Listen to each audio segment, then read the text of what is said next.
சரிங்க sir. Thank you. Class start பண்ணிக்கலாம். Good morning all. Last லெக்சர்ல நாம வந்து ஸ்டாட்டிஸ்டிக்ஸ்ல பேசிக் டெர்மினாலஜிஸ் இதை பார்த்துட்டு இருந்தோம். பிளஸ் வந்து கண்ட்ரோல் சார்ட்ஸை பத்தின இன்ட்ரோடக்ஷன் பார்த்தோம். நமக்கு ஆல்ரெடி தெரியும் கண்ட்ரோல் சார்ட்ஸ் அப்படிங்கிறது வந்து நம்மளோட ப்ராசஸ்ல இருக்கிற அவுட்புட் வேரியபிள்ஸை பிளாட் பண்ணி நம்ம ப்ராசஸ் வந்து கிராஃபிக்கல் ஃபார்ம்ல பிளாட் பண்ணி நம்ம ப்ராசஸ் வந்து கண்ட்ரோல்ல இருக்கா அவுட் ஆஃப் கண்ட்ரோல் இருக்கா அப்படிங்கிறத தெரிஞ்சுக்கிறதுக்கான ஒரு டூல் தான் வந்து கண்ட்ரோல் சார்ட்ஸ். சரியா? சோ நாம கண்ட்ரோல் சார்ட்ஸ் பத்தி இன்ட்ரோடக்ஷன் பார்த்துட்டு இருந்தோம். என்ன டைப் ஆஃப் கண்ட்ரோல் சார்ட்ஸ் இருக்குன்னு பார்த்தோம். Control chart for variable, control chart for attributes. Attributes அப்படிங்கிறது நம்ம கவுண்ட் பண்ணி தெரிஞ்சுக்கிற பாராமீட்டர்ஸ். வேரியபிள் அப்படிங்கிறது நம்ம மெஷர் பண்ணி தெரிஞ்சுக்கிறது. ரைட்டா? சோ இப்போ நம்ம ஜென்ரலா என்ன பார்த்தோம்? கண்ட்ரோல் சார்ட்ஸ்ல வந்து நம்ம ப்ராசஸ் ஆவரேஜ் பார்ப்போம், பிளஸ் கண்ட்ரோல் லிமிட்ஸ் 2 கண்டுபிடிப்போம். ஓகேவா?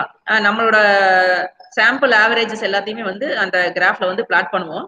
பிளாட் பண்றப்ப வந்து இஃப் ஆல் த பாயிண்ட்ஸ் ஓகேவா, எல்லா நம்ம பிளாட் பண்ற எல்லா பாயிண்ட்டுமே வந்து இந்த கண்ட்ரோல் லிமிட்ஸ்க்குள்ள வந்துருச்சு அப்படின்னா வந்து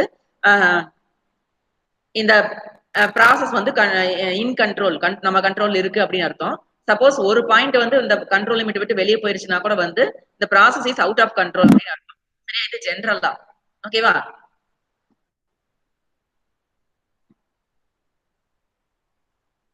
ஃபார் எக்ஸாம்பிள் இங்க பாருங்க, இதுல வந்து இந்த ஃபோர்த் பாயிண்ட் மட்டும் அப்பர் கண்ட்ரோல் லிமிட் விட்டு மேல போயிருச்சு.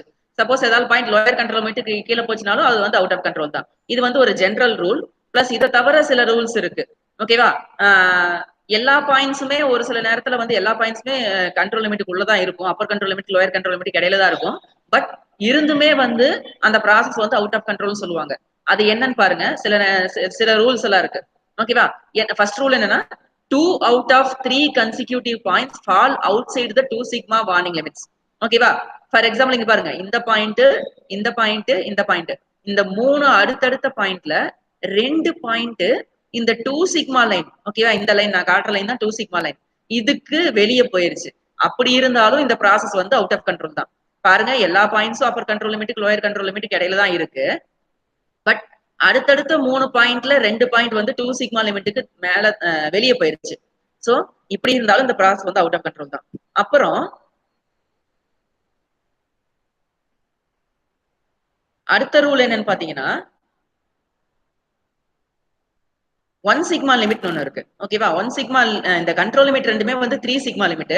இந்த 1 sigma லிமிட்ல 4 out of 5 consecutive points fall outside 1 sigma limit on the same side. ஓகேவா? இந்த கண்ட்ரோல் லிமிட்டுக்கு எய்தர் மேல மட்டும் அல்லது கீழே மட்டும் அடுத்தடுத்த 5 பாயிண்ட்ல 4 பாயிண்ட் 1 சிக்மா லிமிட்டுக்கு வெளியே போயிருச்சுன்னா, ஃபார் எக்ஸாம்பிள் இந்த பாயிண்ட் 1 2 3 4 5, இந்த 5 பாயிண்ட்ல 4 பாயிண்ட் கண்ட்ரோல் லிமிட்டுக்கு ஒரே சைட்ல 1 சிக்மா லிமிட்டை விட்டு வெளியே போயிருச்சு. மேலையோ கீழையோ, இந்த எக்ஸாம்பிள்ல கீழே, ஓகேவா, கண்ட்ரோல் லிமிட்டுக்கு கீழே, அத ஒரே சைட்ல அடுத்தடுத்த 5 பாயிண்ட்ல 4 பாயிண்ட் வந்து 1 சிக்மா லிமிட்டை தாண்டி வெளியே போயிருச்சு. இப்படி இருந்தாலும் இந்த ப்ராசஸ் வந்து அவுட் ஆஃப் கண்ட்ரோல் தான். ஓகேவா? அப்போதான் 9 அண்ட் அதற்கு மேற்பட்ட அடுத்தடுத்த பாயிண்ட்ஸ் கண்ட்ரோல் லிமிட்டுக்கு ஒரே சைட்ல இருந்துச்சுனாலும் அந்த ப்ராசஸ் அவுட் ஆஃப் கண்ட்ரோல் தான். தட் மீன்ஸ் இந்த கண்ட்ரோல் லிமிட்டுக்கு மேலையும் கீழையும் இந்த பாயிண்ட்ஸ் எல்லாம் யூனிஃபார்மா டிஸ்ட்ரிபியூட் ஆயிருந்தால் மட்டுமே இந்த ப்ராசஸ் வந்து இன் கண்ட்ரோல்னு சொல்ல முடியும். இதுல பாருங்க, 9 பாயிண்ட் கிட்டத்தட்ட 10 பாயிண்ட்டுக்கு மேல வந்து கண்ட்ரோல் லிமிட்டுக்கு ஒரே சைட்ல வந்துருச்சு, கன்சிக்யூட்டிவ் பாயிண்ட்ஸ். ஓகேவா? சோ அப்போ அப்படி இருந்தாலும் இந்த ப்ராசஸ் வந்து அவுட் ஆஃப் கண்ட்ரோல் தான். இதுல பாருங்க, ஸ்டெடிலி இன்க்ரீசிங், ஓகேவா, 6 பாயிண்ட்டுக்கு மேல, ஓகேவா, 6 பாயிண்ட் அல்லது அதுக்கு மேற்பட்ட பாயிண்ட் ஒன்னா இன்க்ரீஸ் ஆயிட்டே போச்சு அல்லது டிக்ரீஸ் ஆயிட்டே போச்சு அப்படின்னாலும் இந்த ப்ராசஸ் வந்து அவுட் ஆஃப் கண்ட்ரோல் தான். இது வந்து ஜிக்ஸாக் ஃபார்ம்ல தான் இருக்கணும். கண்டினியூஸா இன்க்ரீஸும் ஆகக்கூடாது, கண்டினியூஸா டிக்ரீஸும் ஆகக்கூடாது. ஓகேவா? இந்த எக்ஸாம்பிள் பாருங்க, 7 பாயிண்ட் கிட்ட 7-8 பாயிண்ட் கிட்ட அடுத்தடுத்த பாயிண்ட் இன்க்ரீஸ் ஆகிட்டே போகுது. ஓகே, அப்படி இருந்தாலும் இந்த ப்ராசஸ் வந்து அவுட் ஆஃப் கண்ட்ரோல் தான் சொல்லணும். சோ கண்ட்ரோல் சார்ட்ஸ்ல என்ன எப்படி எப்படிலாம் இருந்தா ப்ராசஸ் வந்து அவுட் ஆஃப் கண்ட்ரோல் அப்படிங்கறத நம்ம பார்த்துட்டோம். சரியா? நெக்ஸ்ட் வந்து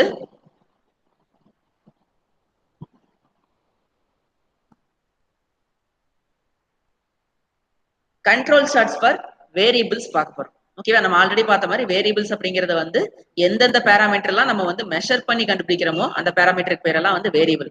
ஓகேவா?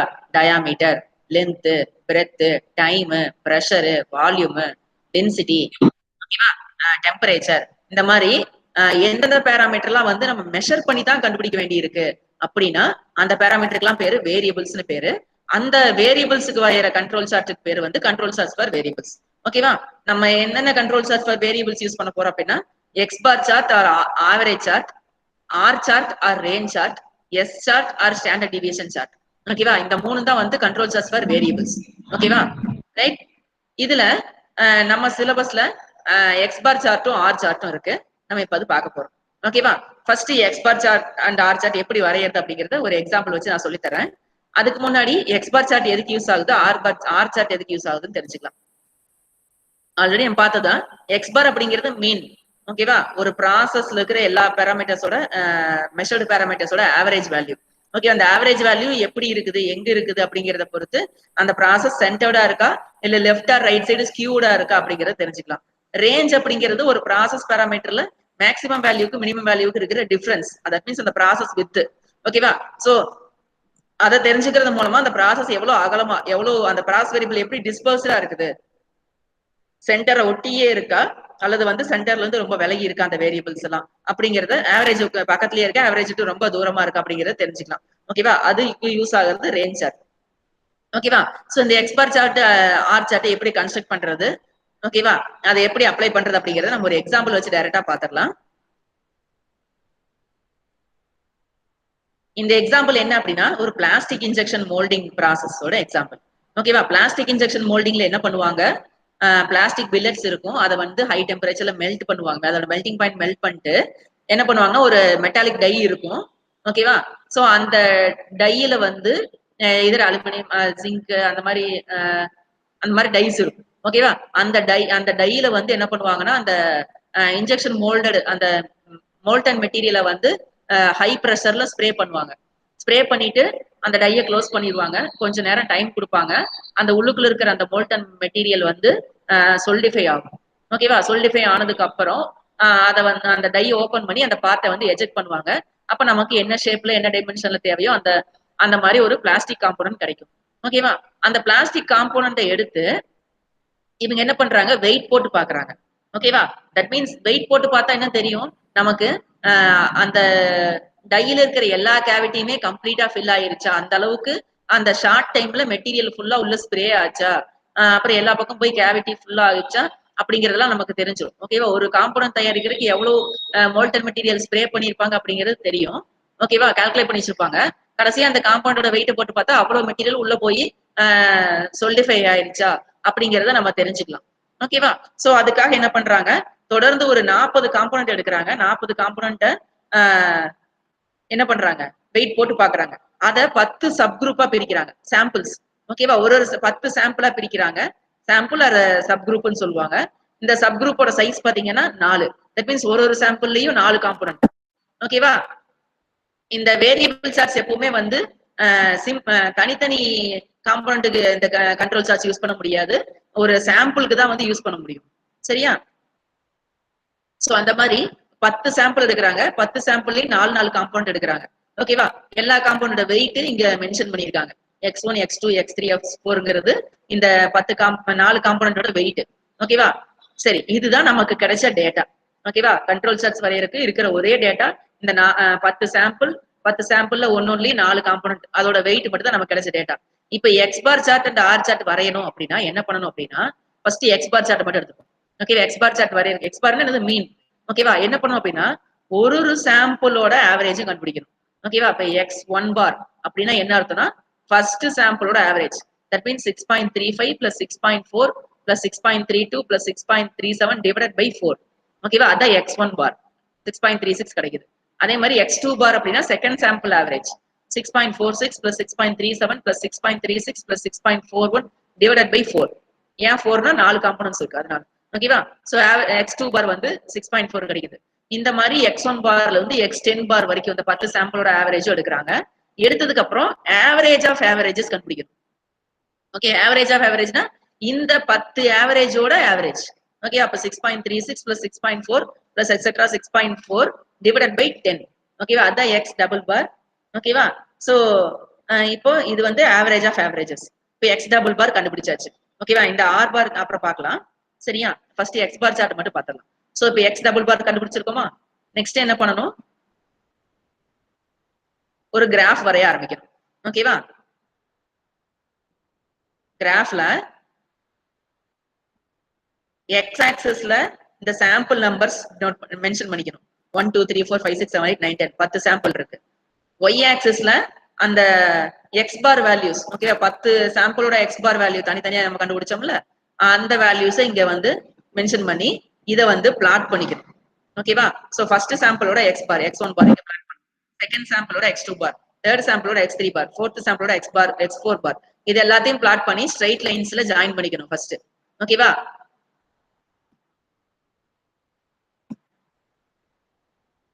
தென் இந்த எக்ஸ் டபுள் பார் கண்டுபிடிச்சோம் பாத்தீங்களா, அந்த வேல்யூக்கு நேரா ஒரு ஸ்ட்ரைட் லைன் வரைஞ்சுக்கணும்.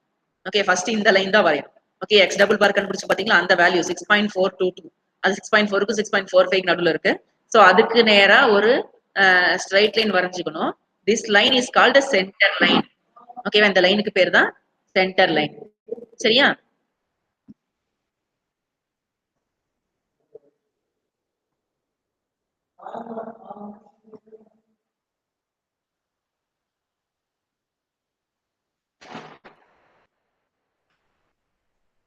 ஓகே, தென் அதுக்கப்புறம் அப்பர் கண்ட்ரோல் லிமிட்டும் லோயர் கண்ட்ரோல் லிமிட்டும் கண்டுபிடிக்கணும். ஓகேவா? கண்ணா நான் பேசுறது கேக்குதா? ஹலோ. ஓகேப்பா. ஓகே சரி, இப்போ அதுக்கு அடுத்தது Appar control limit lower control limit கண்டுபிடிக்கணும். ஓகேவா? இப்போ அப்பர் கண்ட்ரோல் லிமிட் கண்டுபிடிக்கிறதுக்கு ஒரு ஃபார்முலா இருக்கு, லோயர் கண்ட்ரோல் லிமிட் கண்டுபிடிக்கிறதுக்கு ஒரு ஃபார்முலா இருக்கு. ஓகேவா? அப்பர் கண்ட்ரோல் லிமிட்டுக்கு என்ன ஃபார்முலானா x double bar plus A2 R bar. Sorry, அப்ப இது கண்டுபிடிக்கிறதுக்கு முன்னாடி நம்ம ஆர் பார் கண்டுபிடிச்சிருக்கோம். ஓகேவா? சோ ஆர் பார் எப்படி கண்டுபிடிக்கிறது அப்படிங்கறதையும் பாத்துடலாம். சோ இப்போ இந்த ஆர் வேல்யூஸ் எப்படி கண்டுபிடிக்கிறது அப்படின்னா ஒரு சாம்பிளோட ரேஞ்ச். ஓகேவா? சாம்பிளோட ரேஞ்ச் அப்படின்னா என்ன அர்த்தம் அப்படின்னா maximum value minus minimum value. சரியா? இந்த சாம்பிள்ல 4 வேல்யூ இருக்கா? 6.35, 6.4, 6.32, 6.37. இதுல மேக்ஸிமம் வேல்யூ என்ன? 6.4. மினிமம் வேல்யூ என்ன? 6.32. இந்த ரெண்டுக்கு நடக்கிற டிஃபரன்ஸ் என்ன? 0.08. அதுதான் R1. சரியா? First சாம்பிளோட range. செகண்ட் சாம்பிளுக்கு பாருங்க, மேக்ஸிமம் வேல்யூ 6.46, மினிமம் வேல்யூ 6.36. இந்த ரெண்டுக்கு நடுவுல இருக்கிற டிஃபரன்ஸ் வந்து 0.1. அதுதான் வந்து R2. ஓகேவா? இந்த மாதிரி எல்லா சாம்பிளுக்கான ஆவரேஜஸ் R1ல இருந்து R10 வரைக்கும் கண்டுபிடிச்சுக்கணும். தென் இந்த எல்லா சாம்பிளோட ரேஞ்ச். ஓகேவா? இந்த எல்லா ரேஞ்சுக்கும் ஆவரேஜ் கண்டுபிடிக்கணும். That means R1 plus R2 plus etc plus R10 divided by 10. ஓகேவா? அதுதான் வந்து R பார். சரியா? R பாரோட வேல்யூ எவ்வளவு வருது? 0.111. சரியா? இது வந்து average of the sample ranges. சரியா? இதுவும் கண்டுபிடிச்சுக்கணும். எக்ஸ் டபுள் பாரும் வேணும், ஆர் பாரும் வேணும். சரியா? இது கண்டுபிடிச்சதுக்கு அப்புறம் தான் நம்மளால எக்ஸ் பார் சார்ட்டுக்குரிய கண்ட்ரோல் லிமிட் கண்டுபிடிக்க முடியும். சோ எக்ஸ் பார் சார்ட்டுக்குரிய கண்ட்ரோல் லிமிட்டுக்கு என்ன ஃபார்முலாங்கிறத பார்க்கலாம். சோ அப்பர் கண்ட்ரோல் லிமிட்டுக்கு ஃபார்முலா வந்து x double bar plus A2 R bar. Lower control லிமிட்டுக்கு ஃபார்முலா வந்து x double bar minus A2 R bar. சரியா? சோ இதுல அந்த A2 அப்படிங்கிறது என்னன்னா கான்ஸ்டன்ட் வேல்யூ. இதை எங்க இருந்து எடுக்கணும் அப்படின்னா ஒரு டேபிள் இருக்கும், அந்த டேபிள்ல இருந்து எடுக்கணும். அந்த டேபிள் நான் காட்டுறேன் இப்போ.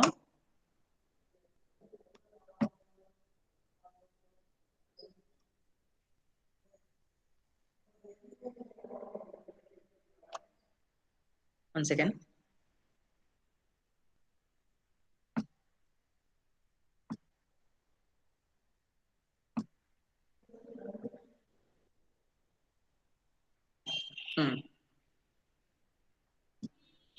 அந்த டேபிள்ல நிறைய வேல்யூஸ் இருக்கும். ஓகேவா? A2, A3, C4 அந்த மாதிரி நிறைய வேல்யூஸ் இருக்கும். இப்போ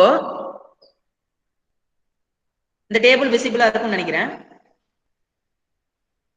நம்மளோட சாம்பிள் சைஸ் என்ன? அது மீன்ஸ் ஒரு சாம்பிள்லயும் எத்தனை வேல்யூ இருந்துச்சு? 4 வேல்யூ இருந்துச்சு. அப்படிதானே? சோ நம்மளோட சாம்பிள் சைஸ் வந்து 4. ஓகேவா? சோ அப்போ இங்க ஃபர்ஸ்ட் காலம்ல சாம்பிள் சைஸ் எவ்வளவுன்னு பார்க்கணும். ஓகேவா? 2 3 4. நம்மளோட சாம்பிள் சைஸ் வந்து 4. ஓகேவா? அதுக்கு நேரா A2 ஓட வேல்யூ என்ன?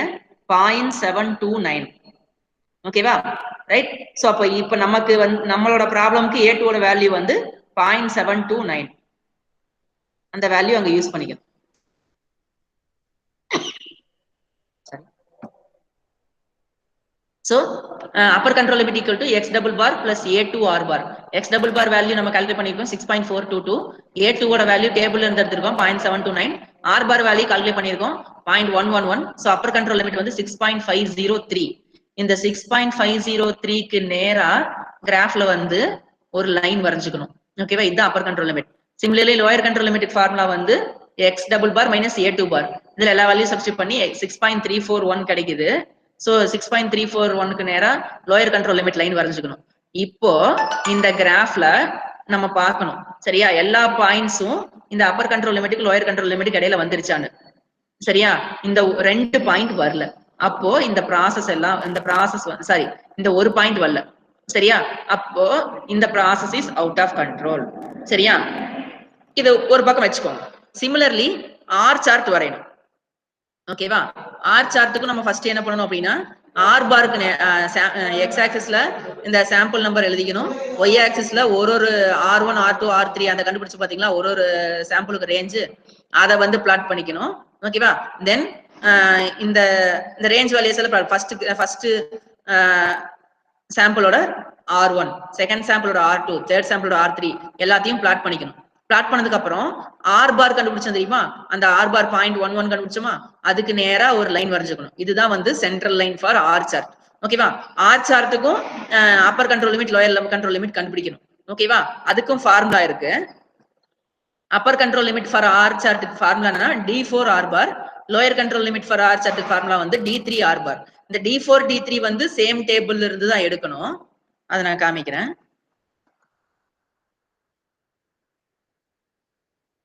நம்மளோட சாம்பிள் சைஸ் வந்து 4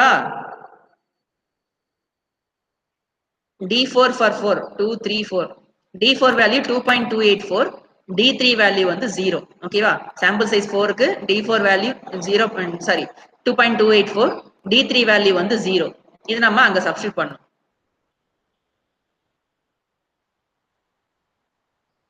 சரியா D4 value D3 value substitute பண்ணதுக்கு அப்புறம் நமக்கு அப்பர் கண்ட்ரோல் லிமிட் வந்து 0.253 லோயர் கண்ட்ரோல் லிமிட் 0ன்னு கிடைக்குது ஓகேவா சோ அதுக்கேத்த லைன்ஸ் நம்ம வரைஞ்சுக்கணும் லோயர் கண்ட்ரோல் லிமிட் 0 அப்படிங்கறதுனால இந்த எக்ஸ் ஆக்சிஸ் தான் lower control limit upper control limit வந்து 0.253 சோ 0.253 க்கு நேரா ஒரு லைன் வரைஞ்சுக்கிறது அப்பர் கண்ட்ரோல் லிமிட் லைன் ஓகேவா இப்போ இந்த கிராஃப்ல இருக்கிற பாயிண்ட்ஸ் எல்லாம் ரெண்டு கண்ட்ரோல் லிமிட் நடுவுல வந்துச்சான்னு பாக்குறோம் அகைன் இங்க ஒரு பாயிண்ட் வந்து அவுட் ஆஃப் கண்ட்ரோல்ல இருக்கு சரியா அந்த எக்ஸ் பார் சார்ட்ல ரெண்டு பாயிண்ட் அவுட் ஆஃப் கண்ட்ரோல் இருந்துச்சு ஒய் ஆர் சார்ட்ல வந்து ஒரு பாயிண்ட் வந்து அவுட் ஆஃப் கண்ட்ரோல்ல இருக்கு சரியா இப்ப நான்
ஸோ அப்படி எடுத்து நம்ம வந்து அந்த பாயிண்ட்ஸ் எல்லாம் ரெக்டிஃபை பண்ண என்னென்ன ப்ராப்ளம்ஸ் இருந்துச்சோ அதெல்லாம் ரெக்டிஃபை பண்ணிட்டு மறுபடியும் நம்ம வந்து அந்த ப்ராசஸ் வந்து கண்ட்ரோலுக்குள்ள கொண்டு வரக்கு ட்ரை பண்ணணும்.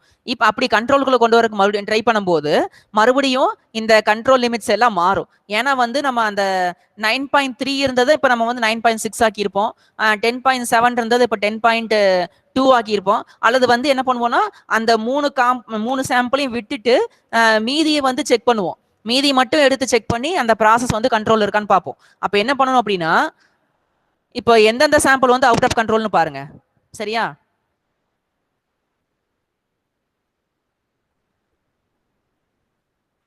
எக்ஸ் பார் சார்ட்டை பொறுத்த வரைக்கும் இந்த 4th சாம்பிளும் 9th சாம்பிளும் அவுட் ஆஃப் கண்ட்ரோல். ஓகேவா? ஆர் சார்ட்டை பொறுத்த வரைக்கும் இந்த 7th சாம்பிள் வந்து அவுட் ஆஃப் கண்ட்ரோல். இப்போ இந்த மூணையும் விட்டுறணும். 3 சாம்பிளையும் விட்டுட்டு மீதிக்கு மட்டும் எக்ஸ் டபுள் பாரும் ஆர் பாரும் கண்டுபிடிச்சு again Appar control limit lower control limit கண்டுபிடிச்சு மறுபடியும் நம்ம வந்து கண்ட்ரோல் சார்ட்ஸ் புதுசா வரையணும். ஓகேவா? ஸோ அந்த 3 சாம்பிளை மட்டும் விட்டுறோம். 4, 7, 9 அதை விட்டுட்டு சரியா அந்த 3 சாம்பிளோட இப்போ வந்து ரிவைஸ்டு ஆர் பார் கண்டுபிடிக்கணும்னா அந்த 3 சாம்பிளோட ரேஞ்சை மட்டும் மைனஸ் பண்ணிடணும். கீழே அதே மாதிரி 7 சாம்பிளுக்கு மட்டும் வச்சுக்கணும். ஓகேவா? ஸோ வச்சுட்டு புது ஆர் பார் கண்டுபிடிச்சிட்டோம். அதே மாதிரி 3 சாம்பிளோட ஆவரேஜையும் விட்டுறணும். கீழே 7ன்னு வச்சுக்கணும். நம்பர் ஆஃப் சாம்பிள்ஸ் 7னே வச்சுக்கணும். ஓகேவா? வச்சுட்டு புது எக்ஸ் டபுள் பார் கண்டுபிடிக்கிறோம். அகைன் ஃபார்முலா அப்ளை பண்ணி upper control limit lower control limit x bar சார்ட்டுக்கும் ஆர் சார்ட்டுக்கும் கண்டுபிடிக்கிறோம். கண்டுபிடிச்சிட்டு நம்ம வந்து புது கண்ட்ரோல் சார்ட்ஸ் வரைகிறோம். ஓகேவா? Revised R chart revised x bar chart வரைகிறோம்.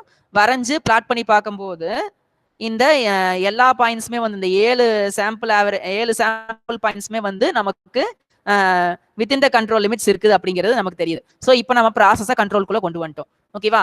இப்படி தான் வந்து கண்ட்ரோல் சார்ட்ஸ் ஃபார் வேரியபிள்ஸ் வந்து கன்ஸ்ட்ரக்ட் பண்ணி அதில் வந்து நம்ம ரிசல்ட்டை இன்டர்பிரேட் பண்ணணும். சப்போஸ் ஏதாவது பாயிண்ட் அவுட் ஆஃப் கண்ட்ரோலாக இருந்துச்சுன்னா இப்படி தான் நம்ம வந்து அதை ரெமடியல் ஆக்ஷன் எடுத்து ரெக்டிஃபை பண்ணிட்டு ரிவைஸ்டு கண்ட்ரோல் சார்ட்ஸ் வரையணும். ஓகேவா? இது வரைக்கும் உங்களுக்கு தெளிவாக புரிஞ்சிருக்கும் அப்படின்னு நினைக்கிறேன். நெக்ஸ்ட் நம்ம பார்க்க போகிறது என்னன்னா ப்ராசஸ் கேப்பபிலிட்டி. ஓகேவா? ப்ராசஸ் கேப்பபிலிட்டி அப்படிங்கிறது என்ன அப்படின்னா கஸ்டமர் நமக்கு என்ன ரிக்குவயர்மெண்ட் கொடுத்துருக்காங்களோ அந்த ரிக்குவயர்மெண்ட்டை ப்ரொடியூஸ் பண்ணி மேனுஃபேக்சர் பண்ணி தர்ற அளவுக்கு நம்ம ப்ராசஸ் வந்து கேப்பபிளா இருக்கா இல்லையா அப்படிங்கிறத வந்து மெஷர் பண்றதுக்கான ஒரு டெர்மினாலஜி தான் வந்து ப்ராசஸ் கேப்பபிலிட்டி. சரியா? ஸோ கஸ்டமர் என்ன கேட்குறாங்களோ அதனால நம்மளால வந்து மேனுஃபேக்சர் பண்ணி கொடுக்க முடியுதா இல்லையா அப்படிங்கிறத தெரிஞ்சுக்கணும். ஓகேவா? That is called process capability. ஓகேவா?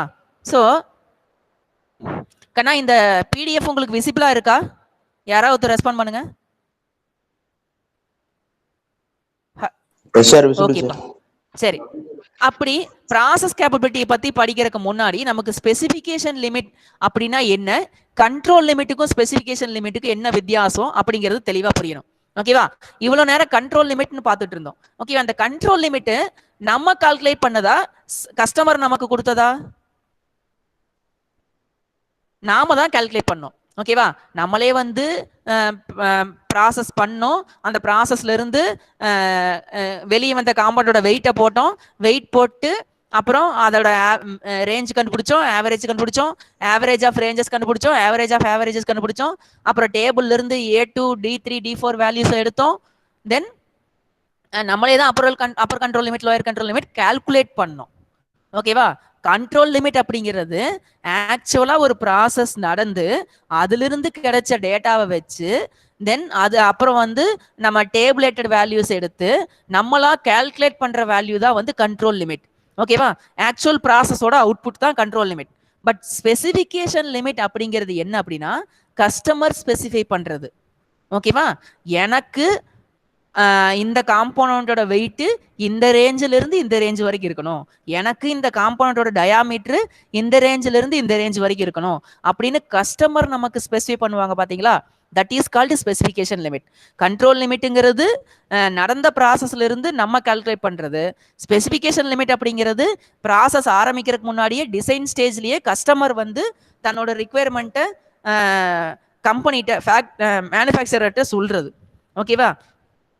இதுதான் ஸ்பெசிஃபிகேஷன் லிமிட்க்கும் கண்ட்ரோல் லிமிட்டுக்கும் உள்ள வித்தியாசம். ஓகேவா? ஸ்பெசிஃபிகேஷன் லிமிட்லயே 2 இருக்கு. Lower specification limit, upper specification limit. ஓகேவா? சோ ஃபார் எக்ஸாம்பிள் இப்போ ஒரு டர்னிங் காம்போனன்ட் எக்ஸாம்பிள்க்கே போவோமே. நம்ம வந்து அந்த டயாமீட்டர் வந்து 9.5 ல இருந்து 10.5 வரைக்கும் இருக்கலாம்னு சொல்றோம் இல்லையா? அந்த 9.5ங்கிறது லோயர் ஸ்பெசிஃபிகேஷன் லிமிட், 10.5ங்கிறது வந்து அப்பர் ஸ்பெசிஃபிகேஷன் லிமிட். சரியா? சோ அத நம்ம டாலரன்ஸ்னு சொல்லலாம். சரியா? நம்ம ஜெனரலா யூஸ் பண்ற டேர்ம் வந்து டாலரன்ஸ். ஓகேவா? சோ இதுதான் கண்ட்ரோல் லிமிட்டுக்கும் ஸ்பெசிஃபிகேஷன் லிமிட்டுக்கும் உள்ள வித்தியாசம். இன்னும் சில டிஃபரன்சஸ் என்னன்னா, கண்ட்ரோல் லிமிட்ங்கிறது நம்ம சொன்ன மாதிரி ப்ராசஸ்ல இருந்து நமக்கு கிடைக்கிற டேட்டா. ஸ்பெசிஃபிகேஷன் லிமிட்ங்கிறது கஸ்டமர் எனக்கு இது வேணும்னு சொல்றது. கண்ட்ரோல் லிமிட் வந்து கால்குலேட் பண்றது. ஸ்பெசிஃபிகேஷன் லிமிட் வந்து கஸ்டமர் டிஃபைன் பண்றது. கண்ட்ரோல் லிமிட்டை மட்டும்தான் நம்ம வந்து கண்ட்ரோல் சார்ட்ஸ்ல வந்து காட்டுவோம். ஸ்பெசிஃபிகேஷன் லிமிட்டை வந்து ஹிஸ்டோகிராம்ஸ்ல தான் காட்டுவோம். ஓகேவா? கண்ட்ரோல் லிமிட்ல வந்து நம்ம யூஸ் பண்றது வந்து சாம்பிள் ஆவரேஜஸ், சாம்பிள் ரேஞ்சஸ் தான் யூஸ் பண்ணுவோம். பட் ஸ்பெசிஃபிகேஷன் லிமிட் வந்து ஒரு காம்போனன்ட்டுக்கும் கஸ்டமர் வந்து டிஃபைன் பண்ணுவாங்க. ஓகேவா? கண்ட்ரோல் லிமிட்டை வச்சுக்கிட்டு நம்ம ப்ராசஸ் கண்ட்ரோல் இருக்கா இல்லையா, நம்ம எப்படி ப்ராசஸை வந்து கண்ட்ரோல் பண்றது, அதுக்கு என்னென்ன ஆக்ஷன்ஸ் எடுக்கலாம் அப்படிங்கிறத ஒரு கைட் பண்றதா வந்து கண்ட்ரோல் லிமிட். ஓகேவா? ஸ்பெசிஃபிகேஷன் லிமிட்டை வச்சுக்கிட்டு அந்த காம்பனன்ட் வந்து கஸ்டமரோட ரெக்யர்மெண்ட்டை மீட் பண்ணலையா, அது நல்ல குவாலிட்டியா இல்லை பேட் குவாலிட்டியில் இருக்கா அப்படிங்கிறத தெரிஞ்சுக்கலாம். ஓகேவா? கண்ட்ரோல் லிமிட்டை வந்து கண்டுபிடிக்கிறது மூலமா நம்ம ப்ராசஸ்ல என்ன நடக்குது, அது கண்ட்ரோல் இருக்கானுங்கிறத தெரிஞ்சுக்கலாம். ஓகேவா? ஸ்பெசிஃபிகேஷன் லிமிட்ல வச்சுக்கிட்டு நம்ம இனிமேல் தான் இப்பதான் கஸ்டமர் இருந்து ஸ்பெசிஃபிகேஷன் லிமிட்டே வாங்கியிருக்கோம். இதை வச்சு தான் நம்ம ப்ராசஸே டிசைன் பண்ண போறோம். ஓகேவா? ஸோ அது ப்ராசஸ் நடக்கிறதுக்கு முன்னாடியே வாங்குற லிமிட் ஸ்பெசிஃபிகேஷன் லிமிட். ஸோ அப்போ ப்ராசஸ் என்ன செய்யணும், ப்ராசஸ்ல இருந்து நமக்கு என்ன அவுட்புட் வரணும் அப்படிங்கிறத சொல்றது வந்து இந்த ஸ்பெசிஃபிகேஷன் லிமிட். ஓகேவா? ஸோ நம்மளோட வேலை என்ன அப்படின்னா, நம்ம வந்து ஸ்பெசிஃபிகேஷன் லிமிட்டை மாற்ற முடியாது. But we can change the control limits.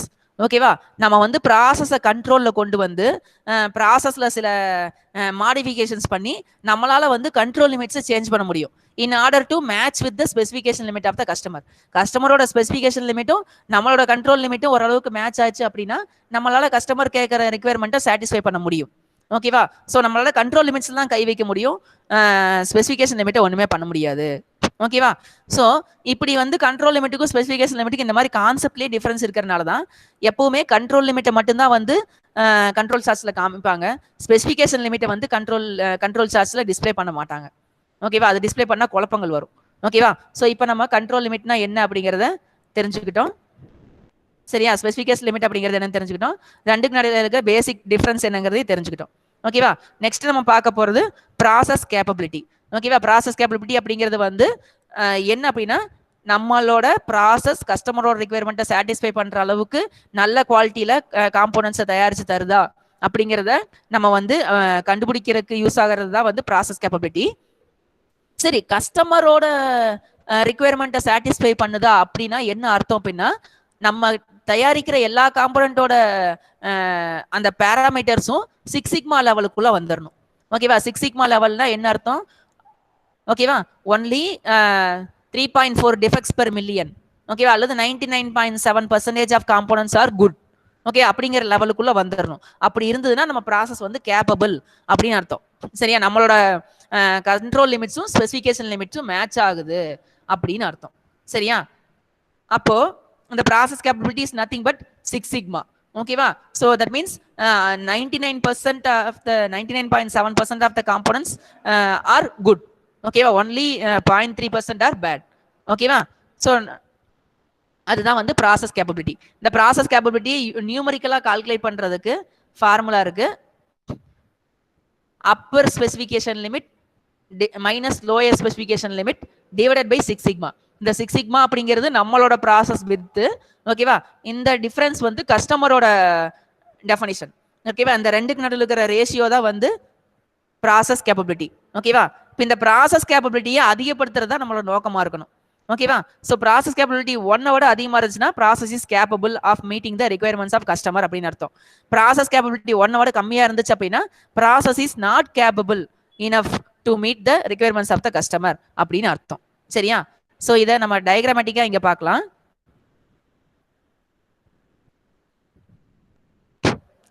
இங்க பாருங்க, இது லோயர் ஸ்பெசிஃபிகேஷன் லிமிட், இது அப்பர் ஸ்பெசிஃபிகேஷன் லிமிட். இது வந்து கஸ்டமர் ஸ்பெசிஃபை பண்ண டாலரன்ஸ். ஓகேவா? இந்த டாலரன்ஸை பேஸா வச்சுக்கிட்டு நம்ம வந்து ஒரு ப்ராசஸ் பண்றோம். ப்ராசஸ் பண்ணதுக்கு அப்புறம் அதோட அவுட்புட் வேரியபிள்ஸை வந்து மெஷர் பண்றோம். மெஷர் பண்ணிட்டு அதோட வேரியபிள்ஸ் எல்லாத்தையும் அந்த வேல்யூஸ் எல்லாத்தையும் பிளாட் பண்றோம். சரியா? நம்மளோட கண்ட்ரோல் லிமிட்ஸ் வந்து இது லோயர் கண்ட்ரோல் லிமிட், இது அப்பர் கண்ட்ரோல் லிமிட். இந்த எக்ஸ் பார் சார்ட்ல கண்டுபிடிச்ச ஆர் சார்ட்ல கண்டுபிடிச்ச கண்ட்ரோல் லிமிட்ஸ் இதெல்லாம். சரியா? Lower control limit, upper control limit. சரியா? இது வந்து மீன். சரியா? இது எக்ஸ் பார் சார்ட்டோடது. ஓகேவா? இந்த ரெண்டுக்கு நடுவுல இருக்கிற டிஃபரன்ஸ் தான் லோயர் கண்ட்ரோல் லிமிட்டுக்கு அப்பர் கண்ட்ரோல் லிமிட்டுக்கு நடுவுல இருக்கிற டிஃபரன்ஸ் தான் 6 சிக்மா. ஓகேவா? இப்ப பாருங்க, நம்மளோட வேல்யூஸ் எல்லாமே கஸ்டமர் சொன்ன வேல்யூக்கு உள்ளேயே வந்துருச்சு.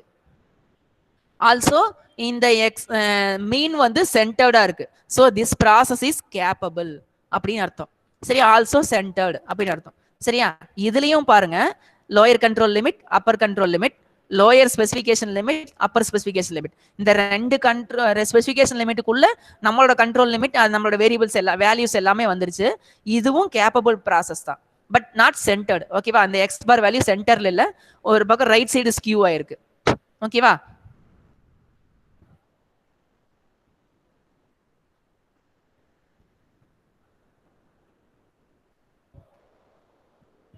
இதுல பாருங்க, கரெக்டா லோயர் கண்ட்ரோல் லிமிட்டும் லோயர் ஸ்பெசிஃபிகேஷன் லிமிட்டும் மேட்ச் ஆயிருக்கு. அப்பர் கண்ட்ரோல் லிமிட்டும் அப்பர் ஸ்பெசிஃபிகேஷன் லிமிட்டும் மேட்ச் ஆயிருக்கு. இதுவும் கேப்பபிள் தான். சரி, இந்த ப்ராசஸும் கேப்பபிள் தான். கரெக்டா 9.5 நான் 9.5 வரைக்கும் நம்ம வேல்யூஸ் போயிருக்கு. 10.5 ஸ்பெசிஃபிகேஷன் லிமிட்னா 10.5 வரைக்கும் நம்மளோட அவுட்புட் வேல்யூஸ் போயிருக்கு. ஓகேவா? ஸோ நம்ம 6 சிக்மாவும் இந்த எல்எஸ்எல் மைனஸ் யூஎஸ்எல் மைனஸ் எல்எஸ்எல்லும் சேம். அப்போ ப்ராசஸ் கேப்பபிலிட்டி வேல்யூ 1. ஓகேவா? ஸோ இது just meet the requirements of the customer. Process is also centered. Okay, but இங்க பாருங்க, இந்த லோயர் கண்ட்ரோல் லிமிட் வந்து லோயர் ஸ்பெசிஃபிகேஷன் லிமிட்டுக்குள்ள இருக்கு. பட் இந்த upper control limit upper specification லிமிட்டுக்கு மேல போயிருச்சு. ஓகேவா? தட் மீன்ஸ் கஸ்டமர் வந்து 9.5ல இருந்து 10.5 வரைக்கும் எனக்கு வேணும் அப்படின்னு சொல்லியிருக்காங்கன்னா, நம்மளோட வேல்யூஸ் வந்து 9.7ல இருந்து 10.7 வரைக்கும் இருக்கு. ஓகேவா? லோயர் கண்ட்ரோல் லிமிட்டை சாட்டிஸ்ஃபை பண்ணிருச்சு, பட் அப்பர் கண்ட்ரோல் லிமிட்டுக்கு வெளியே போயிருச்சு. அப்போ இந்த ப்ராசஸ் இஸ் நாட் கேப்பபிள். சரியா? கஸ்டமர் ரிக்வயர்மெண்ட்டை நம்மளால இந்த ப்ராசஸ் வச்சு பூர்த்தி பண்ண முடியாது அப்படின்னு அர்த்தம். இதுலயும் பாருங்க, லோயர் கண்ட்ரோல் லிமிட்டை விட்டு நம்ம வேல்யூஸ் வெளியே போயிருச்சு, அப்பர் கண்ட்ரோல் லிமிட்டை விட்டு வெளியே போயிருச்சு. கஸ்டமர் 9.5 to 8.5 10.5 சொல்லியிருக்காங்க. நம்மளோட வேல்யூ 9.3 to 10.3 இருக்கு. அப்போ இந்த 9.3 to 9.5 இருக்கிற காம்போனன்ட்ஸும் புவர் குவாலிட்டி காம்போனன்ட்ஸ், 10.5 to 10.7 இருக்கிற காம்போனன்ட்ஸும் புவர் குவாலிட்டி காம்போனன்ட்ஸ், இடையில இருக்கிறது மட்டும்தான் வந்து குட் குவாலிட்டி காம்போனன்ட்ஸ். அப்போ this process is also not capable of meeting the requirements of the customer. ஓகேவா? இங்க பாருங்க, லோயர் ஸ்பெசிஃபிகேஷன் லிமிட்டை கரெக்டா மேட்ச் ஆகுது, அப்பர் ஸ்பெசிஃபிகேஷன் லிமிட்டுக்கு வெளியே போயிருச்சு. கஸ்டமர் சொன்ன 9.5 கரெக்டா இருக்கு, பட் கஸ்டமர் 10.5க்குள்ள வேணும்னு சொல்லியிருக்கா, நம்மளது வந்து 11 mm பக்கமா போயிருச்சு. அப்போ 10.5ல இருந்து 11 mm இருக்கிற வரைக்கும் இருக்கிற எல்லா காம்போனன்ட்டும் வந்து பேட் குவாலிட்டி காம்போனன்ட்ஸ், இதுக்குள்ள இருக்கிறது மட்டும்தான் குட் குவாலிட்டி காம்போனன்ட்ஸ். ஓகேவா? இப்படி இருக்கும்போது பாத்தீங்கன்னா, இந்த மூணுலயுமே வந்து சரி, இந்த ரெண்டுலயுமே வந்து சிபி வேல்யூ வந்து 1ஓட கீழே போயிடும். ஸோ அப்போ process out of control. Okay, அந்த ஷேட் பண்ணியிருக்கிற காம்போனன்ட்ஸ் எல்லாமே வந்து பேட் குவாலிட்டி காம்போனன்ட்ஸ். அப்படி பேட் குவாலிட்டி காம்போனன்ட்ஸ் இருந்துச்சுனாலே இந்த ப்ராசஸ் நாட் கேப்பபிள் அப்படின்னு அர்த்தம். சரியா? ஸோ இதுதான் வந்து ப்ராசஸ் கேப்பபிலிட்டிக்கான அர்த்தம். ரைட்டா? Next, process capability index. இது என்ன அப்படின்னா, இது ஒரு நியூமரிக்கல் வேல்யூ தான். சரியா? இது எதுக்குன்னா, அந்த ப்ராசஸ் கண்ட்ரோல் இருக்கா, சாரி கேப்பபிளா இல்லையாங்கிறது மட்டும் இல்ல, அந்த ப்ராசஸ் வந்து சென்டர்டா இல்ல ஸ்கியூடா அப்படிங்கிறதையும் இது சொல்லிடும். ஓகேவா?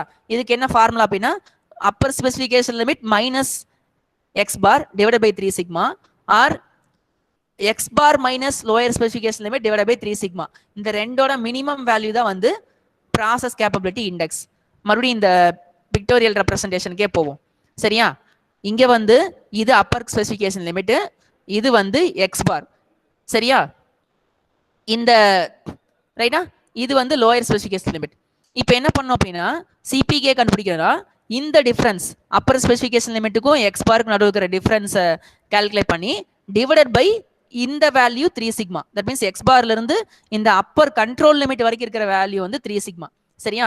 டிஃபரன்ஸ் வந்து upper specification limit minus x bar, இந்த டினாமினேட்டர் வந்து இந்த 3 சிக்மா. சரி, அப்ப பாருங்க எது பெருசா இருக்கு?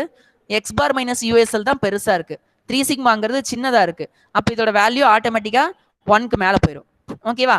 இதுல பாருங்க, எக்ஸ் பாருக்கும் யூஎஸ்எல்லுக்கு இருக்கிற டிஃபரன்ஸும் ஒண்ணுதான், எக்ஸ் பாருக்கும் யூசிஎல்லுக்கு இருக்கிற டிஃபரன்ஸும் ஒன்று தான். அப்போ நியூமரேட்டர் டினாமினேட்டர் ரெண்டுமே சேம். அப்போ சிபிகே வேல்யூ இஸ் 1. சரியா? சிபிகே வந்து 1 அல்லது அதுக்கு மேல இருக்கணும். சரியா? அப்பதான் அந்த ப்ராசஸ் வந்து கேப்பபிள் அண்ட் சென்டர்டுன்னு சொல்ல முடியும். இதுல பாருங்க, எக்ஸ் பாருக்கும் யூஎஸ்எல்லுக்கு இருக்கிற டிஃபரன்ஸ் வந்து கம்மி. பட் எக்ஸ் பாருக்கும் யூசிஎல்லுக்கு இருக்கிற டிஃபரன்ஸ் அந்த 3 சிக்மா வேல்யூ வந்து அதிகம். நியூமரேட்டர் கம்மி, டினாமினேட்டர் 3 சிக்மா வேல்யூ அதிகம். அப்போ சிபிகே ஆட்டோமேட்டிக்கலி லெஸ் தேன் 1 ஆயிரும். அப்போ ப்ராசஸ் நாட் கேப்பபிள். பாத்தீங்களா? சிபிகே வேல்யூ லெஸ் தேன் 1 போனோனையும் இங்க ஷேடட் பார்ட் வந்துருச்சு. That means poor quality components வந்துருச்சு. சரியா?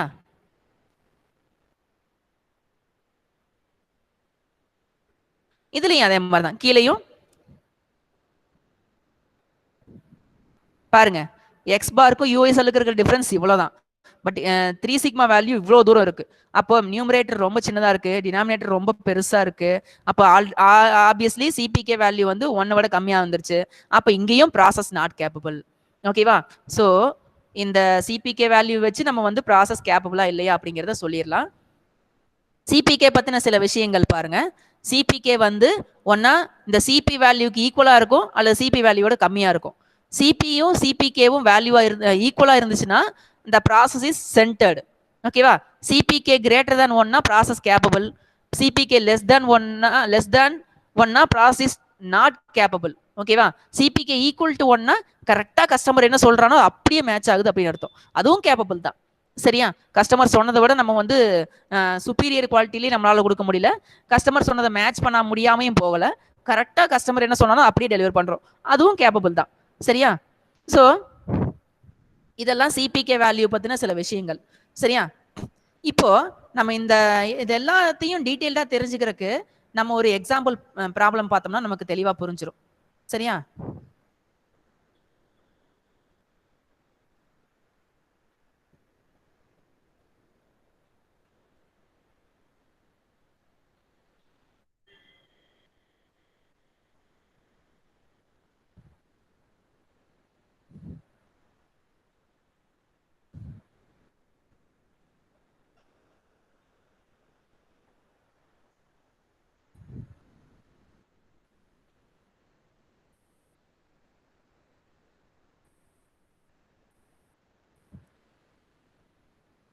இந்த ப்ராப்ளம் பாருங்க.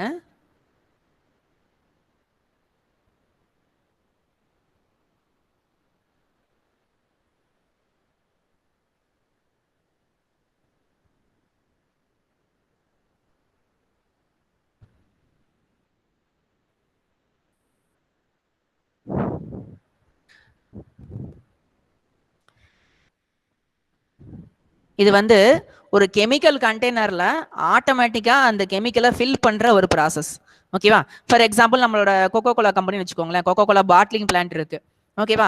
ஸோ ஒரு பாட்டிலா கன்வேயர்ல நகர்ந்துகிட்டே போகும். மேல இருந்து ஒரு டியூப்ல ஒரு பைப்ல கோகோ கோலா அந்த லிக்விட் வந்து கொட்டிக்கிட்டே இருக்கும். ஓகேவா? அந்த பாட்டில் நிறைஞ்ச உடனேயும் அடுத்த பாட்டில் அந்த பாட்டில வந்து அடுத்து நகர்த்திடுவாங்க. அடுத்த பாட்டில் வந்து அந்த இடத்துல ஃபில் ஆகும். ஓகேவா? இப்போ இந்த மாதிரி கண்டினியூஸா நடந்துகிட்டே இருக்குது. அந்த கெமிக்கல் வந்து ஃபில் ஆகிட்டே இருக்கு. ஓகேவா? இப்போ இந்த கெமிக்கல் எல்லாமே கரெக்டா ஃபில் ஆயிருக்கா? தட் மீன்ஸ் கரெக்டா அந்த பாட்டில் எவ்வளவு குவான்டிட்டி ஃபில் பண்ணுமோ அந்த அளவு குவான்டிட்டி கரெக்டா ஃபில் ஆயிருச்சா அப்படிங்கிறத தெரிஞ்சுக்கிறதுக்காக ஒரு கண்ட்ரோல் சார்ட்ஸ் பண்றாங்க. அந்த ப்ராசஸ் வந்து கஸ்டமரோட ரெக்யர்மெண்ட்டை சாட்டிஸ்ஃபை பண்ணுதா அப்படிங்கிறதையும் பாக்குறாங்க. ஏதாச்சும் டிஃபெக்ட்ஸ் இருக்குதா அப்படிங்கிறதையும் செக் பண்ணும். ஓகேவா? அதுக்கு என்ன பண்றாங்க? ஆஸ் யூஷுவல் 10 சாம்பிள் எடுக்கிறாங்க. ஒரு சாம்பிள்லையும் 4 பாட்டில் எடுக்கிறாங்க. ஓகேவா? அந்த 4 பாட்டிலோட உள்ள இருக்கிற கெமிக்கலோட வெயிட் பாக்குறாங்க. ஓகேவா? ஸோ ஒரு ஃபர்ஸ்ட் சாம்பிள்ல பாத்தீங்கன்னா ஒரு பாட்டில் 51 கிராம் ஃபில் ஆயிருக்கு, ஒரு பாட்டில் 50 கிராம் ஃபில் ஆயிருக்கு, ஒன்னு 52 கிராம் ஃபில் ஆயிருக்கு, ஒன்னு 49 கிராம் ஃபில் ஆயிருக்கு. இந்த மாதிரி 10 சாம்பிளும் பாக்குறாங்க. சரியா? இதுல கஸ்டமரோட ஸ்பெசிஃபிகேஷன் என்னன்னா 50ங்கிறது எக்ஸாக்ட் ரிக்வயர்டு குவாலிட்டி லெவல். ஓகேவா? பிளஸ் ஆர் மைனஸ் 4 கிராம்ஸ் இருக்கலாம். ஓகேவா? அது 46 கிராம் இருந்தாலும் எனக்கு ஓகே தான், 54 கிராம் இருந்தாலும் எனக்கு ஓகே தான். 46க்கு கீழேயும் போயிடக்கூடாது, 54க்கு மேலேயும் போயிடக்கூடாது அப்படிங்கிறதா வந்து கஸ்டமரோட ரிக்வயர்மெண்ட். ஓகேவா?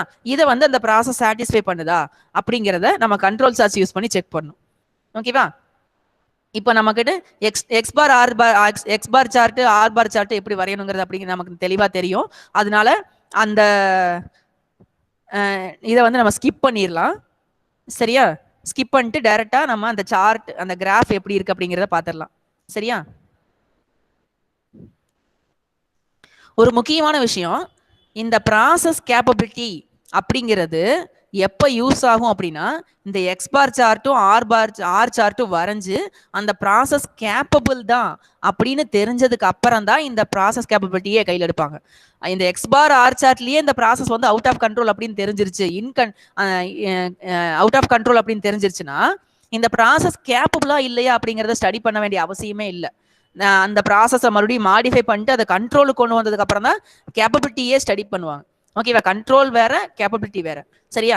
ஃபர்ஸ்ட் இந்த ப்ராசஸ் கண்ட்ரோல்ல இருக்கணும். அதுக்கு எக்ஸ் பார் சார்ட் ஆர் சார்ட்ல இருக்கிற எல்லா வேல்யூஸும் வித்தின் த கண்ட்ரோல் லிமிட்ஸ் வரணும். ஓகே, இவங்க வந்து கண்ட்ரோல் எக்ஸ் பார் கண்டுபிடிச்சிருக்காங்க, எக்ஸ் டபுள் பார் கண்டுபிடிச்சாங்க, ஆர் கண்டுபிடிச்சாங்க, ஆர் பார் கண்டுபிடிச்சாங்க, இதோட லோயர் எக்ஸ் பாரோட lower control limit upper control limit கண்டுபிடிச்சாங்க. இதெல்லாம் முன்னாடி பார்த்த ப்ராப்ளம் படி. ஓகேவா? தென் பிளாட் பண்ணாங்க, பார்த்தா இது எல்லா பாயிண்ட்ஸுமே வந்து ரெண்டு கண்ட்ரோல் லிமிட்டுக்கு இடையில தான் வருது. So this process is in control according to the x bar chart. ஓகேவா? அகெயின் ஆர் சார்ட் வரைஞ்சு பார்க்குறாங்க, இந்த எல்லா பாயிண்ட்ஸும் வந்து வித்தின் த கண்ட்ரோல் லிமிட்ஸ் தான் வருது. Lower control limit upper control limit இடையில தான் வருது. அக்கார்டிங் டு ஆர் சார்ட் இந்த ப்ராசஸ் இஸ் இன் கண்ட்ரோல். ஓகேவா? இனிதான் வந்து கேப்பபிலிட்டி ஸ்டடிக்கே போவாங்க. ஓகேவா? இந்த ஸ்டெப்பை பார்த்துட்டு தான் போவாங்க. சரியா? நெக்ஸ்ட் என்ன பண்றாங்க? ரெண்டுமே வந்து கண்ட்ரோல் தான் சொல்லுது. சரியா? பட் ப்ராசஸ் கண்ட்ரோல்ல இருக்கு, பட் கஸ்டமர் சாட்டிஸ்ஃபேக்ஷன் இருக்கா இந்த ப்ராசஸ்ல? சரியா? எந்த ப்ராசஸ் வேணாலும் கண்ட்ரோல் இருக்கலாம், பட் கஸ்டமர் சொன்ன ரிக்வயர்மெண்ட்டை சாட்டிஸ்ஃபை பண்ணுதா அப்படிங்கிறத நம்ம கண்டுபிடிக்கிறதுக்கு தான் இந்த ப்ராசஸ் கேப்பபிலிட்டி ஸ்டடி போகிறது. சரியா? இங்க பாருங்க, இந்த ப்ராசஸ் கேப்பபிலிட்டி ஸ்டடி பண்ணணும் அப்படின்னா நம்ம வந்து என்ன பண்ணணும்? சிபி வேல்யூ, சிபிகே வேல்யூ இதெல்லாம் கண்டுபிடிக்கணும். சரியா? சிபி வேல்யூ, சிபிகே வேல்யூ கண்டுபிடிக்கணும் அப்படின்னா நமக்கு வந்து சிக்மா வேல்யூ தெரியணும். சிக்மாவுக்கு வந்து ஃபார்முலா இருக்கு, R bar divided by D2. இந்த D2 வேல்யூ நம்ம சொன்ன அதே டேபிள்ல இருந்து எடுக்கணும். ஓகேவா? எடுத்ததுக்கு அப்புறம் நம்ம வந்து D2 வேல்யூ பாருங்க 1.5056 கிடைக்குது. சரியா? இப்போ என்ன பண்றாங்க? ஸ்பெசிஃபிகேஷன் லிமிட் கொடுத்துருக்காங்களா கஸ்டமர்? ஓகேவா? 50 plus or minus 4 grams. அப்போ அப்பர் ஸ்பெசிஃபிகேஷன் லிமிட் வந்து 50 plus 4 54 grams. Lower specification limit வந்து 50 minus 4 46 grams. ஸோ 46 இருந்தாலும் ஓகே தான், 54 இருந்தாலும் ஓகே தான். 46 கீழேயும் போகக்கூடாது, 54க்கு மேலேயும் போகக்கூடாது. போனால் அது டிஃபெக்டிவ். ஓகேவா? ஸோ நெக்ஸ்ட் கேப்பபிலிட்டி இண்டெக்ஸ் கண்டுபிடிக்கிறாங்க. நமக்கு ஃபார்முலா தெரியும், CP is equal to USL minus LSL by 6 sigma. So 54 minus 46 divided by 6 into sigma value வந்து 1.5056. So 0.8856 கிடைக்குது.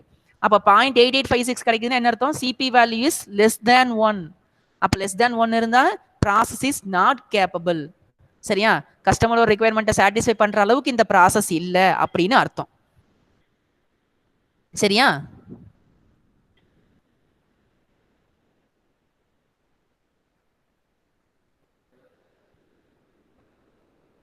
சரி, அப்படி இல்லைன்னு தெரிஞ்சிருச்சு. அப்போ எல்லா பாட்டிலுமே வந்து டிஃபெக்டிவா தான் ஃபில் ஆயிருக்கா, இல்ல வந்து ஒரு சில பாட்டில் மட்டும் தான் டிஃபெக்டிவா ஃபில் ஆயிருக்கா? அப்படி டிஃபெக்டிவா ஃபில் ஆயிருந்தா அது எத்தனை பாட்டில் அப்படி டிஃபெக்டிவா ஃபில் ஆயிருச்சு, அதோட பெர்சன்டேஜ் எவ்வளோ அப்படிங்கிறத கால்குலேட் பண்ணும். ஓகேவா? ஸோ இதுக்கு ஒரு அதே தான். சரியா? இந்த எக்ஸ் பார் சார்ட்டே தான் இருக்கு. சரியா? இங்க படத்துல பாருங்க, அதே எக்ஸ் பார் சார்ட் தான். சரியா? எக்ஸ் டபுள் பார் வந்து 51.35, அப்பர் ஸ்பெசிஃபிகேஷன் லிமிட் வந்து 54, லோயர் ஸ்பெசிஃபிகேஷன் லிமிட் வந்து 46. இந்த எக்ஸ் பார் சார்ட்டை வரைகிறாங்க. வரைஞ்சு பார்க்குறப்போ இந்த லோயர் கண்ட்ரோல் லிமிட் வந்து இந்த லோயர் ஸ்பெசிஃபிகேஷன் லிமிட்டுக்குள்ள வந்துருச்சு. இந்த சைடு எந்த பிரச்சனையும் இல்லை. பட் இந்த அப்பர் கண்ட்ரோல் லிமிட், சரி, அப்பர் கண்ட்ரோல் லிமிட் நமக்கு எவ்வளவு வந்திருக்குது? அந்த எக்ஸ் பார் இதை கால்குலேட் பண்ணதை பார்த்தா தெரியும். அப்பர் கண்ட்ரோல் லிமிட் எவ்வளவு வந்திருக்கு?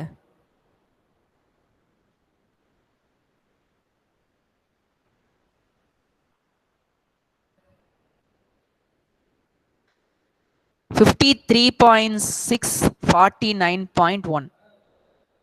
சரியா?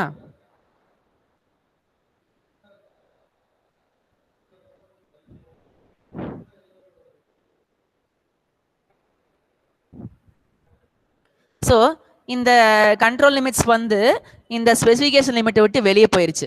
இப்போ இது எவ்வளோ தூரம் வெளியே போயிருக்கு, இந்த ஷேடட் காம்போனன்ட்ஸ் எத்தனை, இதோட பெர்சன்டேஜ் என்ன அப்படிங்கிறது எப்படி தெரிஞ்சுக்கலாம்னா, அதுக்கு நம்ம இசட் வேல்யூ கிடைக்குது. இது ஒரு நார்மல் டிஸ்ட்ரிபியூஷன் கர்வு. ஸோ அதோட இசட் வேல்யூ நம்ம கண்டுபிடிக்கணும். 54 minus, that means upper specification limit minus x bar divided by இந்த வேல்யூ. ஓகேவா? Right? 6 sigma value. So 54 minus 51.35 divided by 1.5056 நமக்கு வந்து 1.76 கிடைக்குது. இந்த 1.76 நம்ம ஏரியா அண்டர் த கர்வா மாத்தணும். ஓகேவா? அதுக்கு வந்து ஒரு டேபிள் இருக்கு. அந்த டேபிள்ல இருந்து இந்த 1.76 கரஸ்பாண்டிங்கான ஏரியா வந்து பாத்தீங்கன்னா 0.9608. தட் மீன்ஸ் என்ன அர்த்தம்னா இதுக்கும் இந்த எக்ஸ் டபுள் பாருக்கும் இந்த எக்ஸ் மேக்ஸுக்கும் இருக்கிற ஏரியா வந்து 0.9608. ஆக்சுவலா அந்த total area is equal to 1. ஓகேவா? இதுல இந்த 0.9608 போயிருச்சு. இந்த குட் குவாலிட்டி ப்ராடக்ட்ஸ் 0.9608. அப்ப இந்த புவர் குவாலிட்டி ப்ராடக்ட்ஸ் எப்படி கண்டுபிடிக்கிறது அப்படின்னா total area minus good quality area. ஓகேவா? அப்போ 1 மைனஸ் இந்த 0.9608 பார்த்தோம்னா எவ்வளவு வருது? 0.00392. அதை பெர்சன்டேஜா மாத்திர 100 ஆல் மல்டிப்ளை பண்றாங்க. So 3.92% components are defective. சரியா? ஸோ இப்போ நம்ம இதுதான் கண்டுபிடிச்சிருக்கோம். ஓகேவா? 100க்கு 3.92 காம்போனன்ட்ஸ் வந்து டிஃபெக்டிவா இருக்கு. அதுல வந்து கரெக்டா அந்த கெமிக்கல் ஃபில் ஆகல அப்படிங்கறத நம்ம கண்டுபிடிச்சிட்டோம். ஓகேவா? ஸோ இந்த ப்ராசஸ்ல என்ன பண்ணோம்? நம்ம வந்து அந்த பாட்டில் ஃபில் பண்ண வச்சோம். ஃபில் பண்ணதுக்கு அப்புறம் ஒரு பாட்டிலோட கெமிக்கல் கண்டென்ட் வெயிட் போட்டு பார்த்தோம். அதுல 10 சாம்பிள் 4 பாட்டிலா 10 சாம்பிள் எடுத்தோம். அதுக்கு x bar, x double bar, R bar இதெல்லாம் கண்டுபிடிச்சோம். Then x bar is equal to x double upper control limit is equal to x bar plus A2R bar, lower control limit is equal to x bar minus A2R bar. அதே மாதிரி R சார்ட்டுக்கு upper control limit is equal to D4R bar, lower control limit is equal to D3R bar. இந்த A2, D4, D3 எல்லாம் வந்து ஒரு டேபிள்ல இருந்து எடுத்தோம். இதை வச்சுக்கிட்டு எக்ஸ் பார் சார்ட்டும் ஆர் பார் சார்ட்டும் வரைஞ்சு இந்த ப்ராசஸ் வந்து பிளாட் பண்ணி பார்க்கும்போது எல்லா பாயிண்ட்ஸும் கண்ட்ரோல் லிமிட்ஸ்க்குள்ள இருந்துச்சு. ஸோ இந்த ப்ராசஸ் இன் கண்ட்ரோல் அப்படிங்கிறத தெரிஞ்சுக்கிட்டோம். தென் இந்த ப்ராசஸ் கஸ்டமரோட ஸ்பெசிஃபிகேஷனை மீட் பண்ணலையான்னு தெரிஞ்சுக்கிறதுக்காக கேப்பபிலிட்டி ஸ்டடி போனோம். கேப்பபிலிட்டி ஸ்டடியில வந்து ஃபர்ஸ்ட் ஸ்பெசிஃபிகேஷன் லிமிட் என்னங்கிறத பார்த்தோம். 50 + or - 4 கொடுத்துருந்தாங்க customer. So Appar specification limit வந்து 50 + 4 54, லோயர் ஸ்பெசிஃபிகேஷன் லிமிட் வந்து 50 - 4 46. So then capability index calculate பண்ணோம். Upper specification limit minus lower specification limit divide by 6 sigma. இந்த சிக்மா வேல்யூக்கு ஃபார்முலா வந்து R bar by D2. சரியா? ஸோ அப்போ 1.505 கிடைச்சு. ஸோ இதை வச்சுக்கிட்டு சிபி இஸ் ஈக்குவல் டு 0.8856 இருக்கு. ஸோ இது வந்து லெஸ் தேன் 1. அதனால வந்து இந்த process is not capable of meeting the requirements of the customer அப்படிங்கிறத நம்ம தெரிஞ்சுக்கிட்டோம். என்னதான் ப்ராசஸ் கண்ட்ரோல் இருந்தாலும் இதோட கஸ்டமரோட ஸ்பெசிஃபிகேஷன் லிமிட்டை மீட் பண்றதுக்கு இந்த ப்ராசஸ் வந்து கேப்பபிள் இல்லை அப்படிங்கிறத தெரிஞ்சுக்கிட்டோம். தென் அப்படி கேப்பபிள் இல்லை அப்படின்னா எவ்வளோ குட் குவாலிட்டி காம்பனன்ட்ஸ் வருது, எவ்வளோ பேட் குவாலிட்டி காம்பனன்ட்ஸ் வருது அப்படிங்கிறத நம்ம தெரிஞ்சுக்கணும். அதுக்கு ஒரு நார்மல் டிஸ்ட்ரிபியூஷன் கர்வ் மாதிரி இதை வரைஞ்சோம். சரியா? எக்ஸ் டபுள் பார், எக்ஸ் மேக்ஸ்ங்கிறது அப்பர் ஸ்பெசிஃபிகேஷன் லிமிட், எக்ஸ் மினிமம்ங்கிறது லோயர் ஸ்பெசிஃபிகேஷன் லிமிட். இந்த பக்கம் பாத்தீங்கன்னா இது வந்து எல்லாமே ஸ்பெசிஃபிகேஷன் லிமிட்டுக்குள்ள வந்துருச்சு. இந்த பக்கம் கொஞ்சம் ஸ்பெசிஃபிகேஷன் லிமிட் விட்டு வெளியே போயிருக்கு. அது எவ்வளோன்னு கண்டுபிடிக்கிறதுக்கு நம்ம இசட் வேல்யூ கண்டுபிடிக்கணும். இசட் வேல்யூ அப்படிங்கிறது இந்த அப்பர் ஸ்பெசிஃபிகேஷன் லிமிட்டுக்கும் லோயர் ஸ்பெசிஃபிகேஷன் அப்பர் ஸ்பெசிஃபிகேஷன் லிமிட்டுக்கும் எக்ஸ் டபுள் பாருக்கு இருக்கிற இசட் வேல்யூ. சரியா? அப்போ 54 - 51.35 டிவைட் பை 6 சிக்மா. சரி, சிக்மா. சரியா? 1.76 கிடைக்குது. இந்த 1.76 கரஸ்பாண்டிங்கான ஏரியா பாத்தீங்கன்னா 0.9608. அப்ப இதுக்கு வெளியே இருக்கிற ஏரியா எப்படி கண்டுபிடிக்கிறதுனா டோட்டல் 1 மைனஸ் இந்த ஏரியா 0.9608. இதை மைனஸ் பண்ணோம்னா நமக்கு 0.00392 கிடைக்குது. சரியா? இதை பெர்சன்டேஜ்ல மாத்தினா 100 ஆல் மல்டிப்ளை பண்ணோம். So 3.92% of components are defective அப்படிங்கிறத நம்ம கண்டுபிடிச்சிட்டோம். ஸோ இதன் மூலமா நம்ம வந்து எப்படி எக்ஸ் பார் சார்ட்டை எப்படி அப்ளை பண்றது, எப்படி ஆர் சார்ட் எப்படி அப்ளை பண்றது, ஒரு ப்ராசஸ் கண்ட்ரோல் இருக்கா இல்லையாங்கிறது எப்படி தெரிஞ்சுக்கிறது, கண்ட்ரோல் இல்லைன்னா அதை எப்படி அந்த கண்ட்ரோல் லிமிட்ஸ் எல்லாம் ரிவைஸ் பண்ணி எப்படி அந்த ப்ராசஸை கண்ட்ரோல் கொண்டு வரது அப்படிங்கிறத தெரிஞ்சுக்கிட்டோம். தென் ப்ராசஸ் கேப்பபிலிட்டி பத்தி படிச்சோம். ஸ்பெசிஃபிகேஷன் லிமிட்னா என்ன, கண்ட்ரோல் லிமிட்னா என்ன, ரெண்டு கூடிய வித்தியாசம் என்ன, ப்ராசஸ் கேப்பபிலிட்டினா என்ன, ப்ராசஸ் கேப்பபிலிட்டி இண்டெக்ஸ் சிபினா என்ன, சிபிகேனா என்ன, ரெண்டுக்கு ரிலேஷன் அப்படிலாம் பார்த்தோம். அப்புறம் ஒரு எக்ஸாம்பிள் வச்சு ஒரு ப்ராசஸ் கண்ட்ரோல் இருக்கா இல்லையாங்கிறத கண்ட்ரோல் சார்ட்ஸ் பத்தி எப்படி தெரிஞ்சுக்கிறது, அப்படி கண்ட்ரோல் இருந்தாலும் அந்த ப்ராசஸ் கேப்பபிளா இல்லையாங்கிறது சிபி இண்டெக்ஸ் வச்சு எப்படி தெரிஞ்சுக்கிறது, அப்படி அந்த ப்ராசஸ் கண்ட்ரோல் இல்லாத பட்சத்துல கேப்பபிள் இல்லாத பட்சத்துல எவ்வளவு பெர்சன்டேஜ் டிஃபெக்ட்ஸ் இருக்குது அப்படிங்கிறது எப்படி நார்மல் கர்வ் வச்சு தெரிஞ்சுக்கிறது, இது எல்லாமே நம்ம இந்த கிளாஸ்ல பார்த்தோம், இந்த லெக்சர்ல பார்த்தோம். இனி அடுத்த லெக்சர்ல நம்ம இதோட கண்டினியூவேஷன், ஓகேவா, ப்ராசஸ் கேப்பபிலிட்டிலே இந்த கொஞ்சம் டாபிக்ஸ் பார்த்துட்டு then control charts for attributes நம்ம அடுத்த லெக்சர்ல பார்க்க போறோம். அது வரைக்கும் தேங்க்யூ ஆல்.